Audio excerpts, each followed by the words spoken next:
Hi, welcome to Amali Vlogs.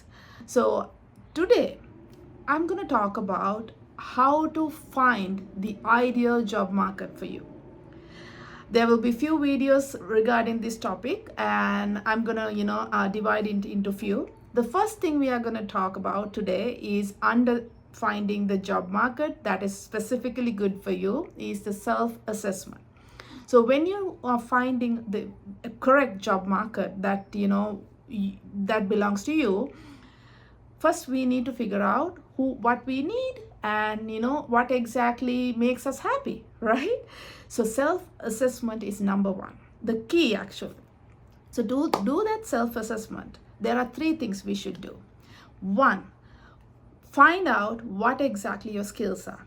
There can be two types of skills: soft skills, technical skills. You can take a paper actually and write down all the soft skills you have and the technical skills you have. That way it will be very easy for you to figure out what exactly you need and what is the ideal job market for you. What do you mean by soft skills? Soft skills are skills that is not like something you can like learn. I mean, you can learn it, but it's not something you can put it on a certificate. Like, let's say, communication, teamwork, leadership skills. Those things you can tell the employer when you get into an interview in some manner that they will understand, because some jobs do require a lot of soft skills. Like, let's say for an example, if you are getting into a customer service role, communication is a key. So if you don't know how to communicate, you will not be the perfect fit for that job, right? So you need to figure out what are your soft skills and the technical skills. Technical skills wise, of course, there are a lot of things you can mention, like platforms that you are good at, Microsoft Office, or Adobe Premiere, Adobe Photoshop, things like that, where you can write things, especially Excel nowadays is very important. All these pivot tables, VLOOKUPs, if you know like to advanced level, that's a very good skill you can mention in your resume.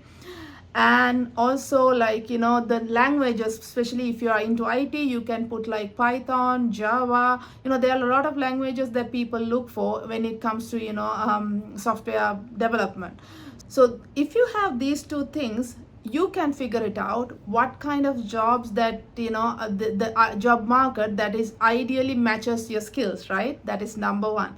Number two, what are your interests? Oh, actually I forgot, when you do a skill analysis, you can always also do a SWOT analysis that will help you to assess yourself in a better way if you want to go in depth. Because in SWOT analysis, what we do is we write down the strengths, weaknesses, opportunities, and threats. So basically you write down what are the strengths you have, what are the weaknesses you have, but don't put these in your resume. That is just for yourself, for you to analyze your own self, so you know what you're lacking, what you have, and what are the opportunities you have, what are the threats you have. Like, let's say if you have this particular skill, you have the opportunity to get into this particular job market. If you have let's say for an example, customer service is a role that a lot of people try to apply. I remember one time when I was hiring in a company, I had over 1,000, almost 2,000 resumes for that. So that is a very high demand. I mean, lot of resumes. It's not a demanding role, but there are a lot of resumes you get because a lot of people think they are qualified for that. It's because not many qualifications are listed in the requirements, right? So if you have like a qualification that like not everybody has, then you have a chance of getting into that job opportunity pretty fast. Like, let's say ServiceNow developer. So that type of a role is very unique because they look for the ServiceNow developer certifications. So if you have that skill, it's a very good sign that you can apply for that role. So you need to figure out what are your strengths, weaknesses, and the opportunities you have according to your skills, and the threats. So as I mentioned, like if you have like basic skills, then it's a threat that you will not be able to get into a good opportunity because lots and lots of people apply for that, right? So that is one thing. The next, as I mentioned, the interest.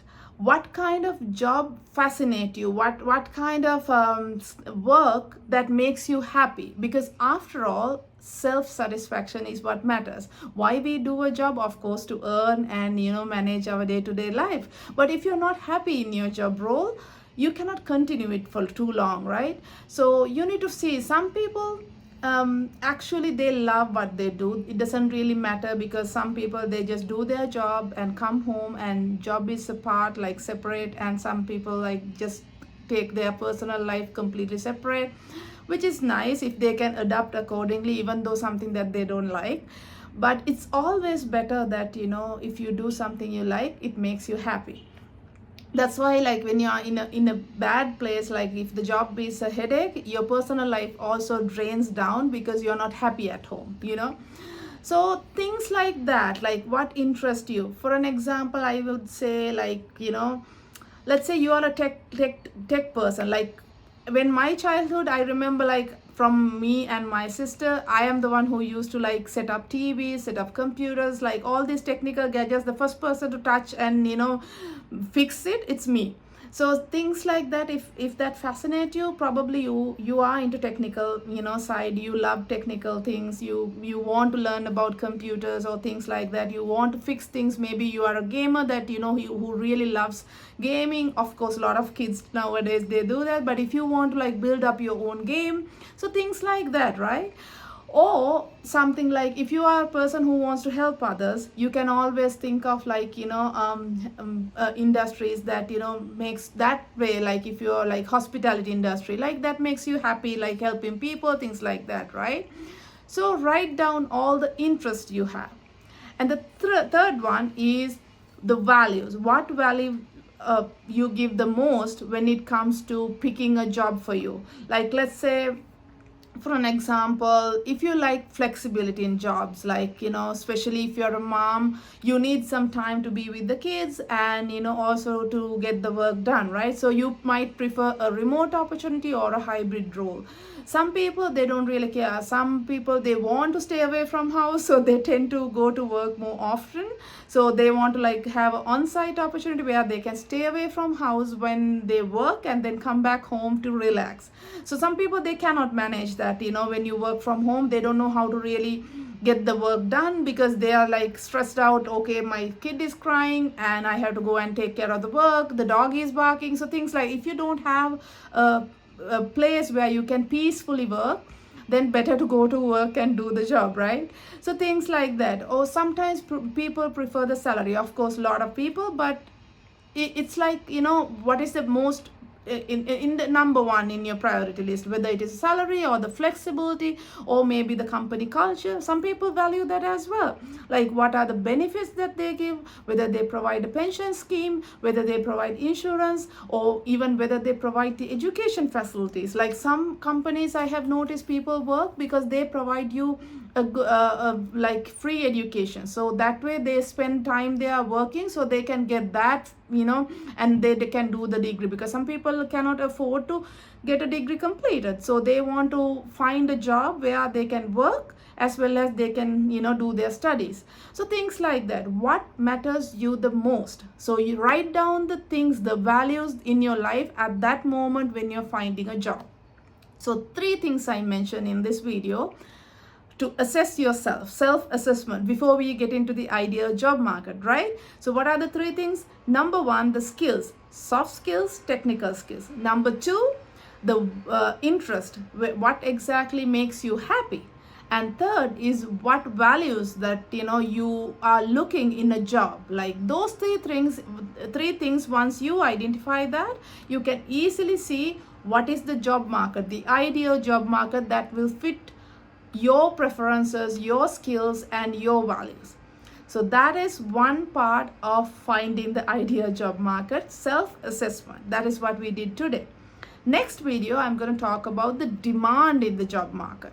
You can find me in Instagram, Facebook, YouTube, TikTok, and Snapchat. So subscribe and stay tuned for my next video. See you then. Bye-bye.